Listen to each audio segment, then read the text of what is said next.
बिस्मिल्लाहिर्रहमानिर्रहीम, अस्सलाम वालेकुम। लोग आपको उसी नज़र से देखेंगे जैसे आप उनको नजर आएंगे।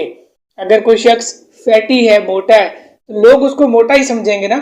अगर कोई शख्स जिम जाता है, बॉडी बनाता है, तो लोग उसको बॉडी बिल्डर की नज़र से ही देखेंगे। तो जैसा इमेज आपका लोगों के सामने बनता है, लोग आपको उसी नज़र से देखते हैं और वैसा ही लोग आपके साथ सलूक करते हैं। अगर लोगों की नज़र में आपका इमेज एक मुअज़्ज़ज़ इंसान वाला बना हुआ है, तो लोग आपको इज्जत की नज़र से ही देखेंगे।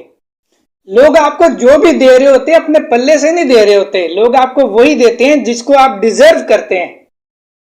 हाँ, अक्सर औकात ये होता है कि जो आपका इमेज होता है, जो आपने देना होता है इमेज, वो लोगों की नजरों में धुंधला हुआ होता है।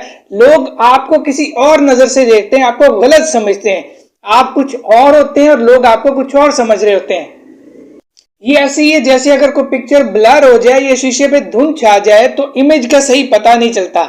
ऐसी सूरत हाल में हमारी जो पिक्चर है, हमारा जो इमेज है लोगों के सामने, उसको हमें साफ करना होता है ताकि लोग हमारे बारे में वही समझे जो हम उनको समझाना चाहते हैं। इसलिए जितना ज्यादा आप पार्टिसिपेटिंग होंगे, जितना ज्यादा आप चीजों में इन्वॉल्व होंगे और जितनी ज्यादा आप कम्युनिकेशन करेंगे, उतनी आसानी से आप अपना वही इमेज दे सकेंगे जैसा इमेज आप देना चाहते हैं।